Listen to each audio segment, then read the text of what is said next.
Bagong lahat, mukhang may sasama kay Kawhi ngayon dahil di umano si Gary Trent Jr. ng Milwaukee Bucks posibleng imbestigahan ng NBA dahil sa naging kontrata niya sa Milwaukee Bucks. Galing kasi siya sa 2 taon na minimum contract. Na nagtaka ang ibang mga insider, lalo na si Sham, kung paano nakuha ni Gary Trent Jr. ang ganong merit para makapag-sign ng 64 million sa loob ng 4 na taon. Max contract na maituturing yun. Kahina-hinala di umano ang ginawa ng Bucks na pwedeng salary cap circumvention katulad ng ginawa ni Kawhi. Pero yung kay Kawhi, nagtanim kasi siya ng puno. Si Gary Trent hindi. Ang naging unang rason kung bakit posibleng imbestigahan ng NBA ang Bucks dahil hindi deserve ni Gary Trent ang ganong kalaking kontrata pero papatak pa rin yun ng 14 to 17 million. Ang pangalawa yung structure ng kontrata niya. Dahil dati winave si Gary Trent bago nakapag-sign dito sa Milwaukee Bucks ng 2 magkasunod na taon na minimum contract. Pero yung rights niya dapat papatak lang ng 3 taon.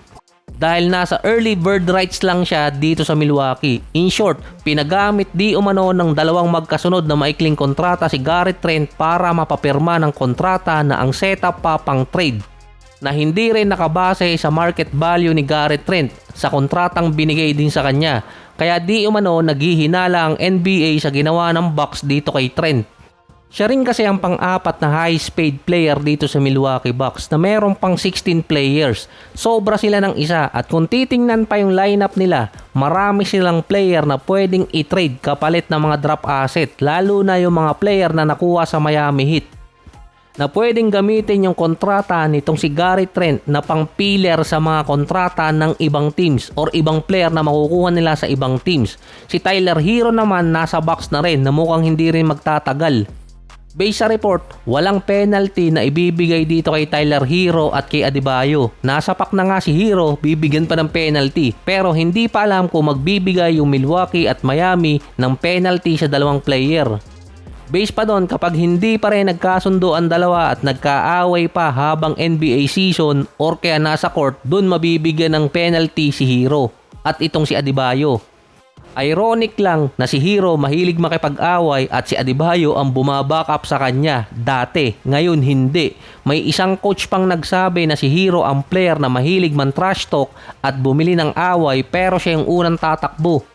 Tinawag tuloy duwag itong si Hero dahil sa ginawa ni Adebayo. Hindi pa umiinit din si Hero sa Milwaukee Bucks, posible siyang ma-trade dahil malamang hindi magandang kasama din niya si Kyle Kuzma. May feud yung dalawa dati. Nagsulutan ba naman ng Shota Activated na kasi yung kontrata ni Hero sa Bucks dahil approve na yung trade. Kailangan magintay ng until September bago ulit ma-trade si Hero sa ibang team. Needed kasi ng 60 days.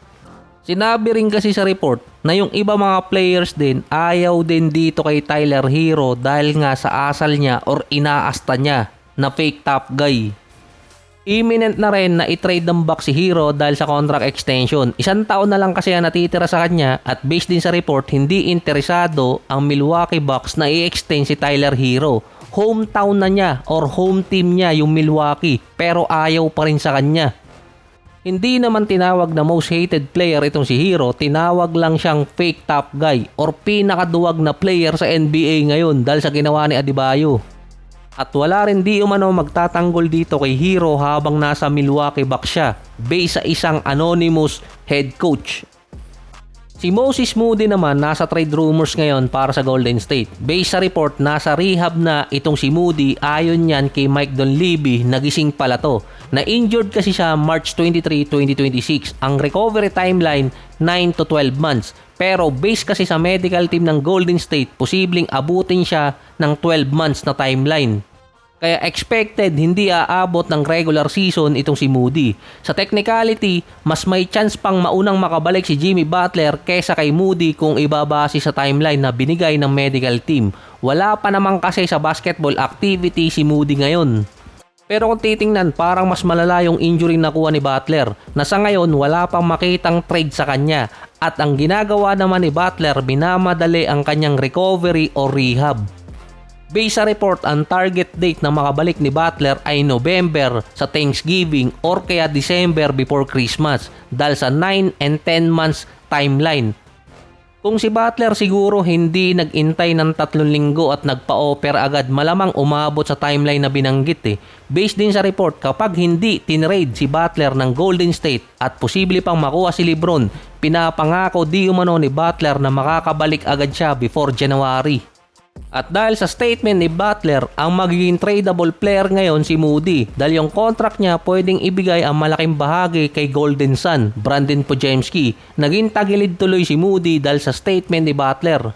Dahil kapag hindi tinrade ng Warriors itong si Butler, susubukan agad niyang makabalik para makapaglaro. Based din sa interview ni Butler, hinahabol niya ngayon yung timeline or makabalik sa timeline dahil mahirap di umano ang rehab sa ACL at mahirap din makarecover.